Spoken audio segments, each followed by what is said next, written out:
السلام علیکم دوستو۔ ثنا کی عمر مشکل سے 16 سال تھی کہ اس کے والد کی موت ہو گئی۔ ماں کو جگر کا عارضہ تھا، چھوٹا بھائی 7ویں جماعت میں پڑھ رہا تھا۔ باپ کی وفات کے بعد گھر کا خرچہ مشکل سے ہو رہا تھا، تو ثنا نے سوچا کہ کہیں نوکری کی جائے، سو نوکری کی تلاش میں نکل پڑی۔ میٹرک پاس تھی، نوکری کون دیتا؟ وہ بیچاری بے شمار دفاتر کی خاک چھانتی رہی۔ بالآخر وہ ایک دفتر میں پہنچی۔ وہاں استقبالیہ پر بیٹھی ماڈرن خاتون نے ثنا کو کہا کہ ہمیں ایک لیڈی سیکرٹری کی ضرورت ہے، باس میٹنگ میں ہیں، فارغ ہوں تو مل لینا۔ ثنا کو تھوڑا حوصلہ ہوا اور بیٹھ کر انتظار کرنے لگی۔ ثنا کی انتظار کی گھڑیاں ختم ہوئی، باس کی میٹنگ اختتام پذیر ہوئی تو باس نے اندر بلایا۔ جیسے ہی ثنا دفتر میں داخل ہوئی، باس نے دیکھتے ہی چیخنا شروع کر دیا کہ تم کسی مدرسے میں پڑھنے آئی ہو یا جاب کے لیے آئی ہو؟ ثنا ایک مشرقی لڑکی تھی، نقاب برقعے میں تھی۔ ثنا ایک دم چکرا سی گئی کہ وہ پاکستان میں ہے یا یورپ میں، جہاں برقع پہننے پر اتنا غصہ کیا جا رہا ہے۔ انہی سوچوں میں گم تھی کہ باس نے کہا کہ جاؤ یہ برقع اور نقاب اتار کر آؤ۔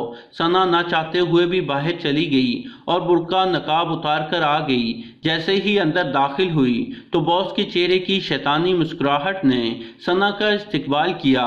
باس نے ثنا کی خوبصورتی کی تعریف کی اور پھر پوچھنے لگا کہ اس سے پہلے تم نے کہیں جاب کی ہے، پبلک ڈیلنگ آتی ہے، وغیرہ وغیرہ۔ تعلیم کے بارے میں کوئی سوال نہ پوچھا گیا۔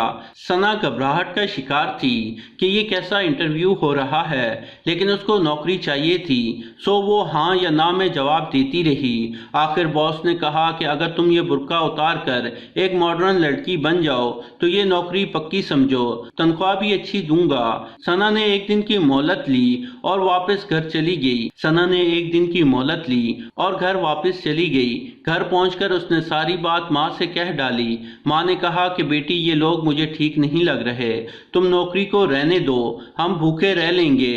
ماں نے اس کو حدیث کا حوالہ بھی دیا، حیا ایمان کا ایک بڑا حصہ ہے، بے حیائی جس چیز میں ہوگی اسے عیبدار بنا دے گی، اور سب سے اہم بات، حیا جنت میں لے جانے کا ذریعہ ہے۔ لیکن ثنا کو اپنے گھر کی فکر تھی، اپنے بھائی کے مستقبل کی فکر تھی، سو رات بھر سوچنے کے بعد ثنا نے فیصلہ کر لیا کہ وہ اپنے گھر کی خاطر یہ سب کچھ کر لے گی۔ صبح جیسے ہی وہ اپنے گھر سے نکلی تو گلی میں آتے جاتے لوگوں نے حیرت اور عجیب نگاہوں سے اسے دیکھنے لگے، جیسے وہ اپنی نظروں سے ثنا کا ایکس رے کر رہے ہوں۔ خدا خدا کر کے گاڑی آئی تو ثنا سوار ہو کر اپنے نئے دفتر کی طرف روانہ ہو گئی۔ دفتر پہنچی تو سارے لوگ حیران ہوئے کہ یہ وہی ثنا ہے جو کل ڈری سہمی ہوئی ایک مشرقی لڑکی تھی۔ ہر آدمی تعریف کیے جا رہا تھا۔ صاحب کی آمد ہوئی تو انہوں نے رسمی کلمات ادا کیے اور پرائیویٹ سیکرٹری کے کام سمجھانے لگے۔ اس کے بعد دفتر میں بے شمار لوگوں کا آنا ہوا۔ ان میں سے کچھ ایسے بھی تھے جو ثنا کو اپنی ہوس زدہ نظروں سے دیکھتے رہے۔ صبح سے لے کر دن بھر لوگوں نے من ہی من میں ثنا کو اپنی ہوس کا نشانہ بنا دیا۔ یہ سارا کچھ ثنا دیکھ رہی تھی اور محسوس بھی کر رہی تھی۔ اس ماحول میں گھٹن کا شکار ثنا جیسے چھٹی کا انتظار کر رہی تھی۔ جیسے ہی چھٹی ہوئی ثنا اسٹاپ کی طرف چل دی۔ اس کا اسٹاف آیا تو وہ اتر کر تیزی سے اپنے گھر کی طرف چلنے لگی۔ اندھیرا ہو رہا تھا، کچھ اوباش بھی ثنا پر آوازیں کس رہے تھے۔ جیسے ہی گھر کے اندر داخل ہوئی اپنے بیگ کو ایک طرف پھینکا اور دروازے کی کنڈی لگا کر بستر پر لیٹ گئی اور آنکھیں بند کر لیں۔ وہ ایسا محسوس کر رہی تھی جیسے اس کا بدن تیروں سے چھلنی ہو چکا ہے، اس کے جسم سے خون بہہ رہا ہے، اور سوچ رہی تھی کہ بنت ہوا کے ساتھ ایسا کیوں ہوتا ہے، اس کا کردار، اس کی قابلیت کیوں نہیں دیکھی جاتی، اس کا جسم اور لباس ان چیزوں پر کیوں حاوی ہے۔ ماں نے دروازہ کھٹکھٹایا۔ ثنا نے دروازہ کھولا اور ماں کے گلے لگ کر رونے لگی۔ ماں سمجھ گئی کہ کچھ تو غلط ہوا ہے۔ ماں نے حوصلہ دیا اور کہنے لگی کہ میں نے تمہیں پہلے ہی منع کیا تھا۔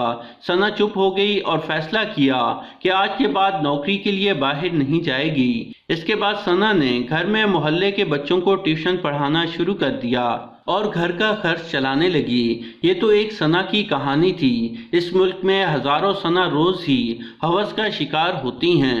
ہم لوگ کیوں ان کی مجبوری سے فائدہ اٹھاتے ہیں؟ میری آدم کے بیٹوں سے اتنی سی گزارش ہے کہ ہوا کی بیٹی پر یہ ظلم نہ کریں۔ آپ کے گھر میں بھی ہوا کی بیٹی ہے۔ تو دوستو، یہ تھی ہماری آج کی کہانی۔ پسند آنے کی صورت میں لائک کریں اور اپنے دوستوں کے ساتھ شیئر کریں، اور مزید ایسی کہانیوں کے لیے ہمارا چینل سبسکرائب کرتے ہوئے اور ساتھ موجود گھنٹی کا بٹن بھی دبا دیں۔ شکریہ۔